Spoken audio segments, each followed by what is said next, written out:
Hello बच्चों, नमस्कार। आप सभी का निर्माण एकेडमी के यूट्यूब चैनल में स्वागत है। और जैसा कि हमने इसमें ज्योग्राफी की क्लास शुरू की है, विश्व का भूगोल, तो आज हम कल हमने ब्रह्मांड पर चर्चा की थी। आज हम किस पर चर्चा करेंगे? सौरमंडल पर। तो आज हम सौरमंडल को समझते हैं और सौरमंडल के अंतर्गत हम क्या क्या चीज़ें देखते हैं। तो सौरमंडल के अंतर्गत चीज़ें हमारी जो होती हैं वो क्या क्या होती हैं उनको देखेंगे। तो सौरमंडल के चारों ओर भ्रमण करने वाली जो चीज़ें होती हैं, जैसे आपका ग्रह हो गया, उपग्रह हो गया, ठीक है, ग्रह, उपग्रह, धूमकेतु, धूमकेतु, धूमकेतु, उच्छल तारे, उच्छल, उच्छल तारे, उच्छल तारे, क्षुद्र ग्रह, क्षुद्र ग्रह, ये सभी सौरमंडल में क्या होते हैं? क्षुद्र ग्रह सभी सम्मिलित हैं, ठीक है, सभी शामिल हैं। आदि और बहुत सारी चीजें हैं आपकी। तो ये सभी क्या हैं? हमारे सौरमंडल में शामिल हैं कि ग्रह हो गए, उपग्रह हो गए, ठीक है, आपके धूमकेतु हो गए, पुच्छल तारे हो गए, क्षुद्र ग्रह हो गए, ये सभी क्या है? सौरमंडल में आपका शामिल हैं, ठीक है। आइए, सूर्य, जो कि देखिए सौरमंडल का क्या हो जाएगा? जन्मदाता हो जाएगा। हम सूर्य को क्या कहेंगे? सूर्य सौरमंडल का जन्मदाता है। सूर्य सौरमंडल का, सौरमंडल का जन्मदाता। जन्मदाता किसको बोलेंगे? सूर्य को बोलेंगे। किसका? सौरमंडल का जन्मदाता हमारा कौन सा हो जाएगा? सूर्य हमारा हो जाएगा, ठीक है। ध्यान रखना, संपूर्ण सौरमंडल को, संपूर्ण सौरमंडल को, संपूर्ण सौरमंडल को, संपूर्ण सौरमंडल को, संपूर्ण सौरमंडल को सूर्य प्रकाश प्रदान करता है, प्रकाश प्रदान करता है, ठीक, ये ध्यान रखना है, प्रकाश प्रदान करता है। ये चीज ध्यान रखिए कि संपूर्ण सौरमंडल को कौन प्रकाशित कर रहा है? तो ये सूर्य हमारा प्रकाशित कर रहा है। ध्यान रखना, सौरमंडल का हम इसे केंद्र बिंदु भी कह सकते हैं कि सौरमंडल का केंद्र बिंदु कौन हो जाएगा? तो हमारा सूर्य हो जाएगा। लेकिन सूर्य की ऊर्जा का स्रोत क्या होता है? जो सूर्य प्रकाशित होता है, तो सूर्य की ऊर्जा का स्रोत, सूर्य की ऊर्जा का स्रोत, स्रोत, स्रोत उसके केंद्र के, उसके केंद्र के, केंद्र के, केंद्र, उसके केंद्र में हाइड्रोजन के परमाणु, केंद्र में हाइड्रोजन, हाइड्रोजन के परमाणु, परमाणु नाभिकीय संलयन, नाभिकीय संलयन, नाभिकीय संलयन द्वारा हीलियम प्रदान करते हैं, हीलियम प्रदान करते हैं, ठीक है, ध्यान रखना। तो ये ऊर्जा का स्रोत हो जाएगा कि जो उसके केंद्र में हाइड्रोजन के परमाणु हैं, नाभिकीय संलयन द्वारा क्या करते हैं? हीलियम में बदल जाते हैं या हीलियम प्रदान करते हैं, ठीक है। तो वही ऊर्जा का स्रोत हो जाएगा।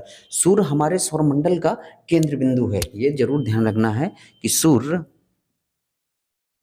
हमारे सौरमंडल का, हमारे सौरमंडल का केंद्र बिंदु है।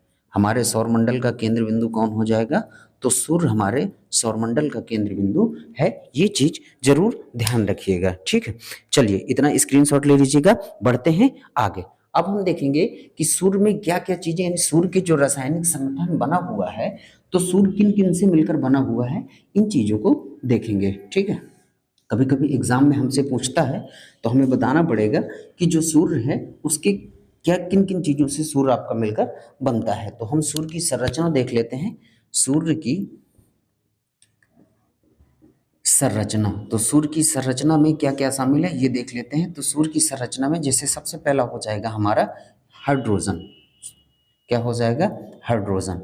तो हाइड्रोजन कितना है सूर्य में? तो ये है हमारा 31% हाइड्रोजन हो जाएगा। हीलियम देख लेंगे तो हीलियम कितना हो जाएगा? तो हीलियम हो जाएगा 26.5%, ठीक है। तो सबसे ज़्यादा इसमें क्या मिलता है? हाइड्रोजन मिलता है, फिर हमारा हीलियम है 26.5%। और बहुत सारे तत्व इसमें पाए जाते हैं, जैसे हमारा हो गया लोहा हो गया, ठीक है, लोहा हो गया, कार्बन हो गया, ठीक है, लोहा हो गया, कार्बन हो गया, नियान हो गया, ये सभी चीजें भी पाई जाती है। पर महत्वपूर्ण रूप से ध्यान रखना, सबसे ज्यादा क्या मिलता है? हाइड्रोजन मिलता है, फिर इसके बाद क्या मिलेगा? हमारा हीलियम मिलेगा, ठीक है, ये चीज ध्यान रखिएगा। चलिए आगे बढ़ते हैं, तो नोट कर लीजिएगा इसको, ठीक है। अब हम देखते हैं सूर्य से कुछ और जरूरी फैक्ट जो आपके एग्जाम के लिए यूजफुल हो सकते हैं। तो सूर्य से जरूरी कुछ फैक्ट देख लेते हैं। तो जैसे पहला है हमारा सूर्य है और इसके कुल कुछ फैक्ट देखते हैं। तो सबसे पहले देखते हैं पृथ्वी से दूरी। पृथ्वी से दूरी, तो पृथ्वी से दूरी कितनी है? 149.8 मिलियन किलोमीटर। 149.8 मिलियन किलोमीटर ये हमारे सूर्य से पृथ्वी की क्या हो जाएगी? दूरी हो जाएगी। अगला देखेंगे तो इसका व्यास कितना है? व्यास व्यास कितना है? तो व्यास है 13,92,000 किलोमीटर। ठीक है, इसका व्यास कितना है? तो 13,92,000 किलोमीटर इसका व्यास हो जाएगा। ठीक है, इसके प्रकाश मंडल का तापमान देख लेते हैं। तो प्रकाश मंडल का तापमान, तो प्रकाश मंडल का तापमान कितना हो जाएगा?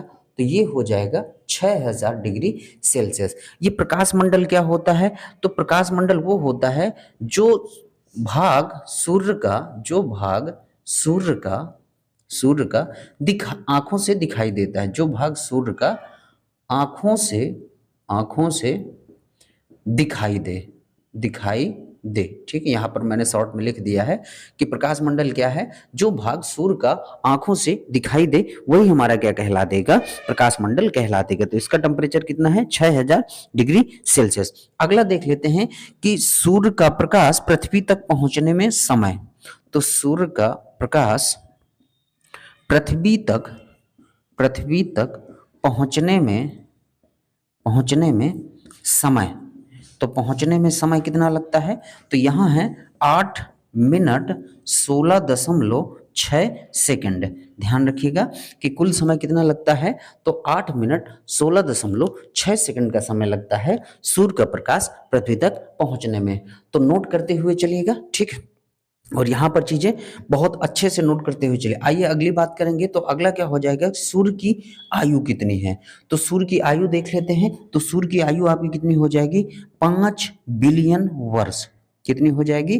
5 बिलियन वर्ष ये सूर्य की क्या हो जाएगी? आयु हो जाएगी। तो यहाँ पर ध्यान रखना है कि हमने कुछ फैक्ट देखे। तो पृथ्वी से दूरी क्या हो जाएगी? 149.8 किलोमीटर। व्यास हमने देखा तो 13,92,000 किलोमीटर हो जाएगा। और हमने इसके प्रकाश मंडल का तापमान देखा। तो प्रकाश मंडल का तापमान कितना है? 6000 डिग्री सेल्सियस है। और हमने इसकी जो है आयु प्रकाश पहुंचने में पृथ्वी में कितना समय लग रहा है? 8 मिनट 16.6 सेकंड। और इसकी आयु कितनी है? तो 5 बिलियन वर्ष है। तो ये रहे सूर्य से कुछ जरूरी फैक्ट। अब हम कल की क्लास में चर्चा करेंगे ग्रहों पर। ग्रह देखेंगे, ग्रहों को समझेंगे और फिर एक एक जो है ग्रहों को हम डिफाइन भी करेंगे। जैसे अभी तक हमारे कुल ज्ञात ग्रह कितने हैं? 8 हैं। तो इन सभी ग्रहों को हम एक एक देखेंगे और जो भी जरूरी फैक्ट होंगे उन सभी फैक्टों को देखेंगे। तो पढ़ते चलिएगा बच्चों। ये समय बड़ा ही गोल्डन टाइम है आपके लिए। बहुत सारी आपके सामने वैकेंसी आई हुई है। पुलिस है, रेलवे है, जीडी है, तो ढेर सारी वैकेंसियां हैं आपके सामने। पढ़ाई करिए थोड़ी लगन के साथ, थोड़ी मेहनत के साथ, थोड़ी ईमानदारी के साथ। एक दिन जरूर आपको सफलता मिलेगी। तो चलिए मिलते हैं आपसे कल की क्लास में। तब तक के लिए धन्यवाद। जय हिंद, वंदे मातरम।